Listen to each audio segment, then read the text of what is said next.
likely has a way of throwing us into situations we neither expect nor desire. For me, that was being thrust into the Hartman family, a whirlwind of pretension, disdain, and contempt. At the center of this tornado were Mr. and Mrs. Hartman, my in-laws, who seemed to have developed an aversion to me from our very first meeting. I remember the day I was introduced to them. Ethan had described his parents as traditional and a bit set in their ways, but that did little to prepare me for what lay ahead. As we entered the lavish Hartman residence, Ethan whispered in my ear, "Just be yourself. They'll love you." I squeezed his hand in acknowledgement, trying to draw strength from his words. "Ah, there's the boy," Mr. Hartman exclaimed, embracing Ethan. His tall, lean frame and salt and pepper hair gave him an air of authority. As they exchanged pleasantries, Mrs. Hartman's eyes were already on me, scrutinizing every inch. With her sharp cheekbones and pursed lips, she looked every bit the matriarch of the family. "And who is this young lady?" she asked, her voice dripping with feigned sweetness. "This is Amanda." "Ma'am," Ethan introduced me with a hopeful tone. "A doctor, I hear?" Mr. Hartman inquired, raising an eyebrow. "Yes, sir," I replied, trying to sound confident. "I work at St. Paul's Hospital." Mrs. Hartman scoffed. "Better to exonerate a woman doctor. That's rather ambitious, isn't it? There are more traditional roles for women, after all." Ethan, sensing the tension, tried to lighten the mood. "Well, she's one of the best. They've saved countless lives. I'm really proud of her." Mr. Hartman nodded, but his eyes betrayed his skepticism. "Us all well and good, but family should come first. A demanding profession can often come at the cost of one's personal life." Mrs. Hartman sneered, adding, "Not to mention, there's a difference between making money and having class." "Let's hope you understand that, dear." The evening was filled with veiled insults and snide remarks. Every achievement of mine was downplayed, every decision questioned. By the time we left, I felt like a deflated balloon, drained of all confidence and self-worth. And on our drive back, Ethan tried to console me. "They just need time.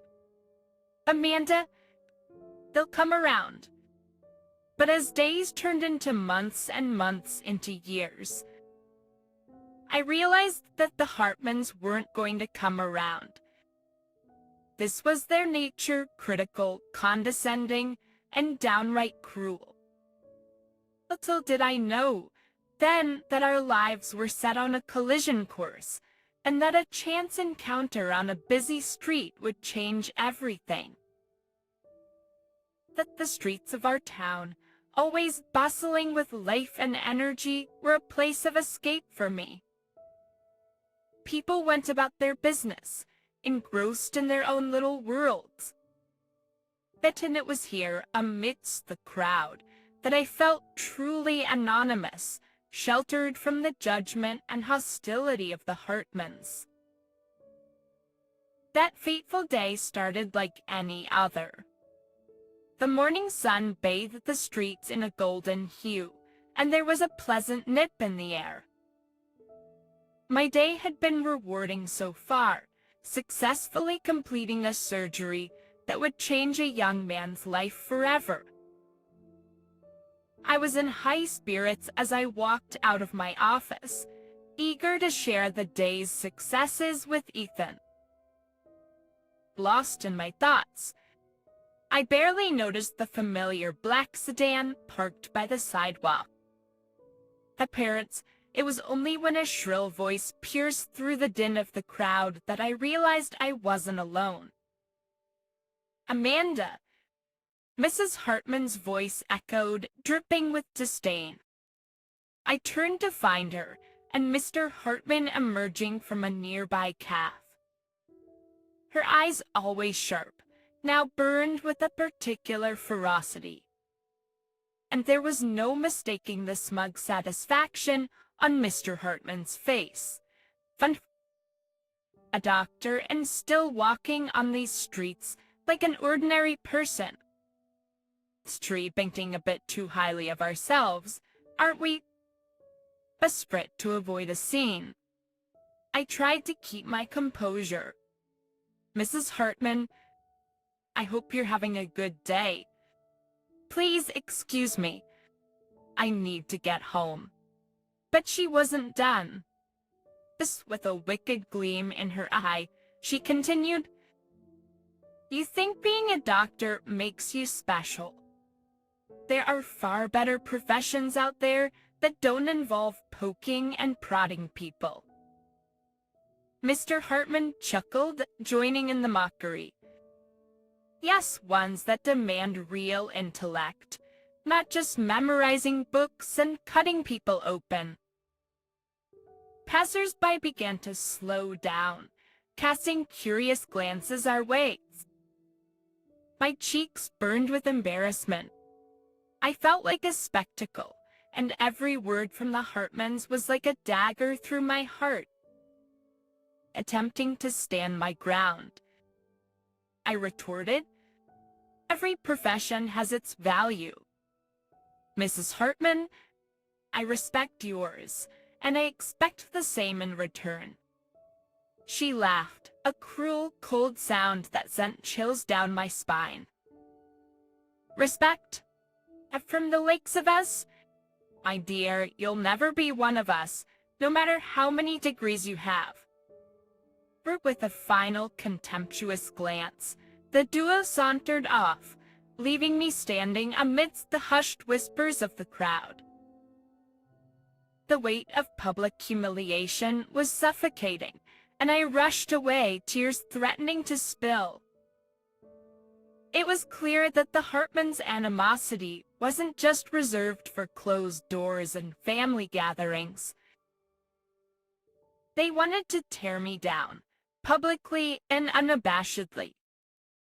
But little did they know, their actions that day would set in motion a series of events that neither of us could have foreseen. The facade of our cozy little home offered a stark contrast to the storm brewing inside me.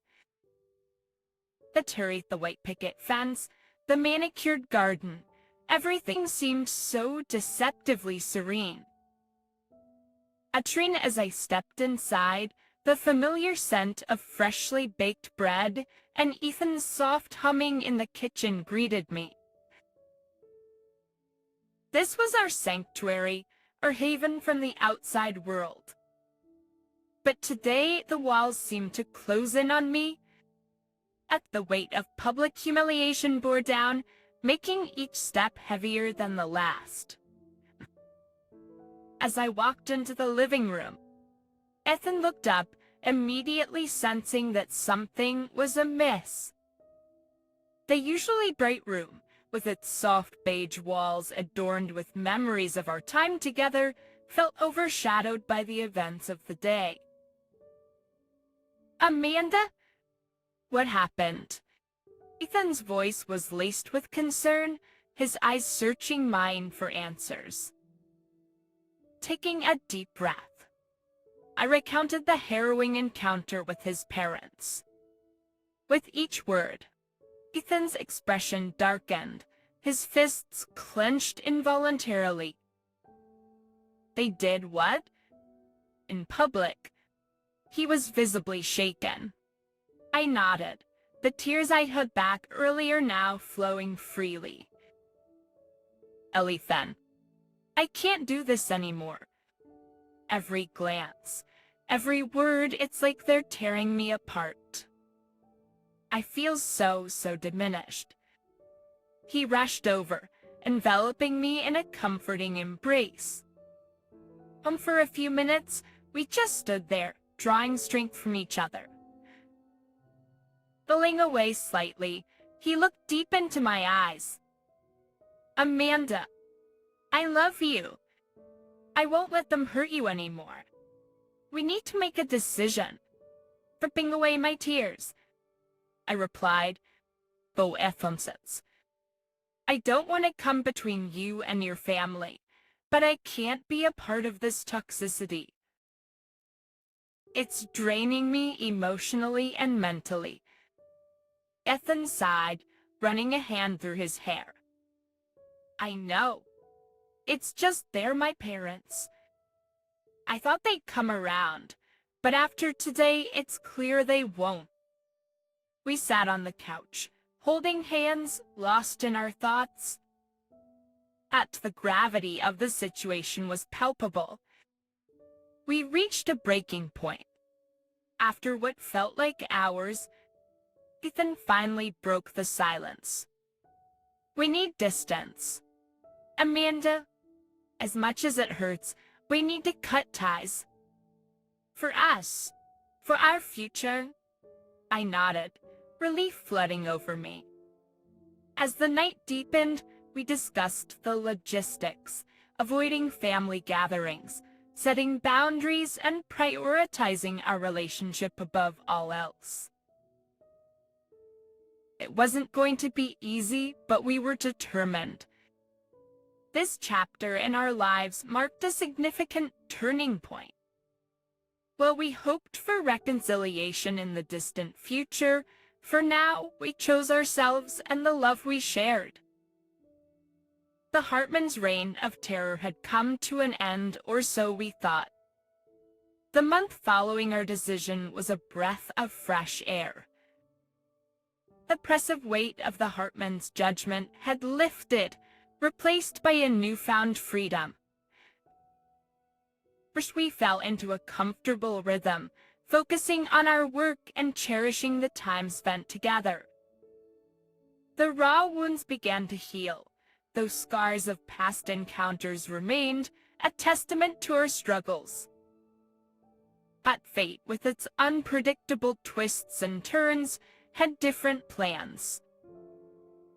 Truly, it was a brisk evening, the hospital corridors echoing with the regular hustle and bustle.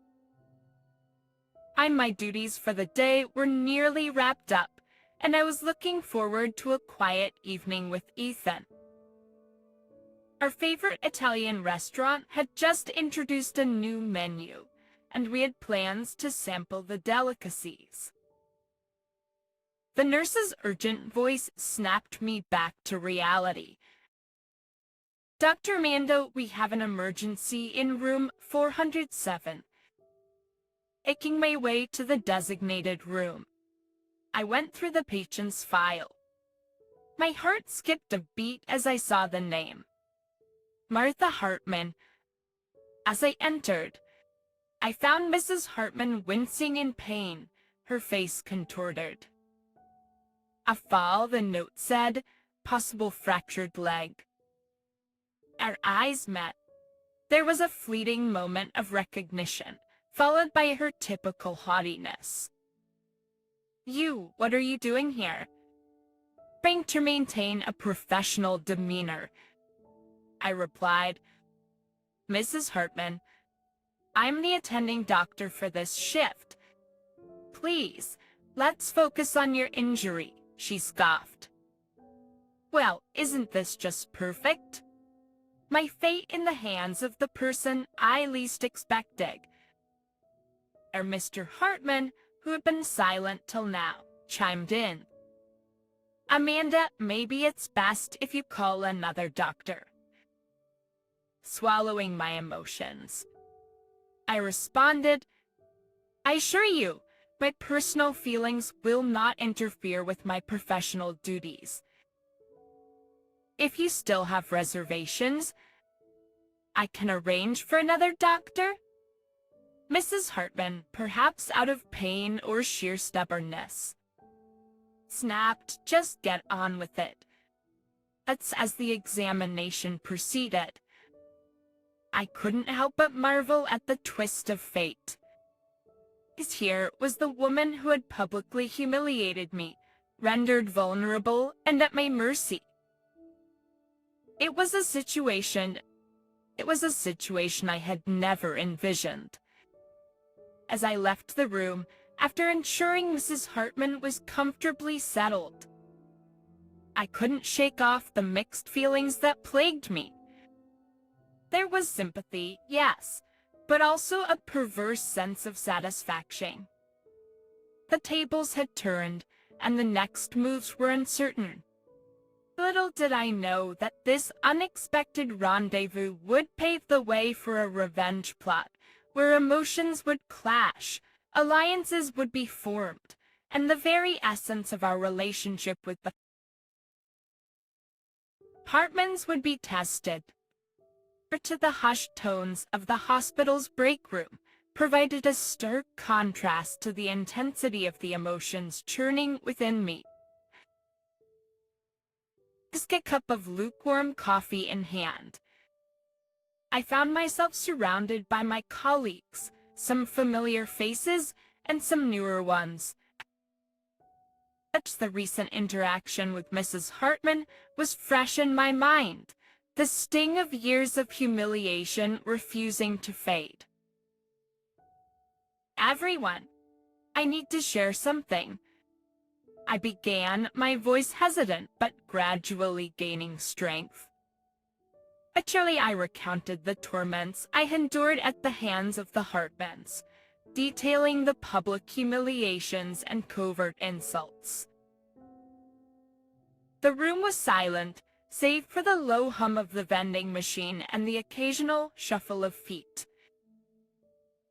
Dr. Ramos, a seasoned pediatrician with kind eyes and an ever-present smile, shook her head in disbelief.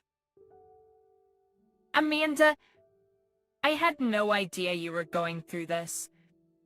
Dr. Anwar, a young and passionate cardiologist, clenched his fist. "It's unacceptable. Just because your family doesn't give them the right to treat you this way." The murmur of agreement rippled through the room. It was Dr. Stevens, though, the respected orthopedic surgeon, who brought the conversation to its crux. Pushing back his glasses and meeting my gaze, he said, "Amanda, I'm handling Mrs. Hartman's case. And while we always strive to provide the best care, sometimes situations require special considerations." I looked at him quizzically. "What do you have in mind?" A smirk played on his lips. "Let's just say the Hartmans have enjoyed their wealth for a long time. Maybe it's time they feel a pinch." Dr. Ramos chuckled. "Though Stevens, always the mischievous one. But honestly, Amanda, he has a point. Sometimes people need a taste of their own medicine." I pondered over the proposal. That the weight of years of torment seemed to validate the idea of revenge, however unethical it may sound. Dr. Anwar leaned in, excitement evident in his voice. "Imagine their faces when they see the bell. I say we make it a team effort." The room erupted in laughter and enthusiastic planning. Suggestions ranged from charging for exclusive hospital rooms to imported medical equipment. It even felt cathartic, the camaraderie of my colleagues acting as a balm for old wounds. Finally, it was Dr. Stevens who concluded, "All right, it's decided then. Mrs. Hartman will receive the best care, but it'll come at a cost. She won't forget." I smiled, gratitude swelling in my heart. "Thank you, everyone." It's not about the money. It's about sending a message. The stage was set. Ancient revenge, as they say, was on the horizon. The hours following our vengeful plan felt like a blur. The hospital corridors resonated with the usual hum of activity, but beneath that veneer of normalcy, anticipation buzzed in the air. Every glance exchanged with my colleagues held a silent understanding, every smirk a nod to our collective mischief. As the evening lights of the hospital flickered to life, casting soft, diffused glows along the hallway, Mrs. Hartman's discharge process was initiated. The paperwork was impeccable, detailing every procedure, every consultation, every piece of equipment used. It was a masterpiece of medical bureaucracy. I was in an adjacent room when I heard the unmistakable sound of Mrs. Hartman's voice, a hint of her usual arrogance mellowed by her recent ordeal. Like the wheels of her chair squeaked rhythmically as she was guided to the exit. Just waiting by the exit was Dr. Stevens, clutching an envelope at the bell. His posture was the picture of professional courtesy, but there was a glint in his eye that betrayed his true emotions. Such an Arif, Mrs. Hartman, Dr. Stevens began, extending the envelope towards her. Here's the bill for your treatment. We wish you a speedy recovery. The moment felt almost cinematic. The entire corridor seemed to hold its breath as Mrs. Hartman, with trembling hands, opened the envelope and scanned the contents. Her usual sharp eyes widened in disbelief, darting from one exorbitant charge to another. $50,000? Her voice rose several octaves, echoing off the sterile walls. Tom, how is this possible? Dr. Stevens, his expression the very picture of innocence, replied, Well, fractures can be quite complicated. Attention putting Mrs. Hartman. We utilized top-of-the-line equipment and consulted several specialists. Specialists to ensure you received the best care. Mr. Hartman, always her staunch ally, interjected, This is outrageous. We demand an itemized breakdown. But before Dr. Stevens could respond, I stepped out from the shadows, our eyes locking for what felt like an eternity. It's the weight of our shared history hung palpably in the air. Taking a deep breath, I said, Mrs. Hartman, we at St. Paul's Hospital always prioritize our patients' well-being. We believe in delivering unparalleled care, regardless of the costs. Her face, a shade of deep crimson, contorted in fury. She seemed to search for words, but they eluded her. Finally, with a huff, she spat out, You will regret this. Amanda, I met her gaze unflinching. I already regret many things. Mrs. Hartman, one more won't make a difference. As she was wheeled away, her mutterings and curses faded with distance. That sincere pension in the air dissipated, replaced by a quiet sense of triumph. While the victory was sweet, its repercussions were unknown. The final chapter of our saga with the Hartmans was yet to be written, but for now, the scales had tipped in our favor. The game of revenge had been played, and we had emerged victorious. It's the gentle rustle of the evening breeze, the chirping of crickets, and the soft glow from the street lamps painted a serene picture. As I settled into the wicker chair on my porch, the events of the day played in my mind like a movie reel. The adrenaline of the earlier confrontation had subsided, replaced by a myriad of emotions. Triumph, relief, but also doubt. That Ursa plagued segregation with a glass of wine in hand. I pondered the line I had crossed. A revenge, while momentarily satisfying, had brought with it a slew of unintended consequences. The quiet of the night, once a source of solace, now echoed with unanswered questions. That the creaking of the front door announced Ethan's presence. He stepped onto the porch, his face a canvas of conflicting emotions. Taking his seat beside me, he took a deep breath, searching for the right words. "Amanda," he began hesitantly. "What happened today? I never imagined we'd go down this path." I took a sip of my wine, letting the silence stretch for a moment. "Ethan, I know, but after years of their torment, it felt like justice." Ethan looked out into the distance, the dimly casting shadows on his face. Justice or revenge, there's a fine line between the two. It's feeling defensive.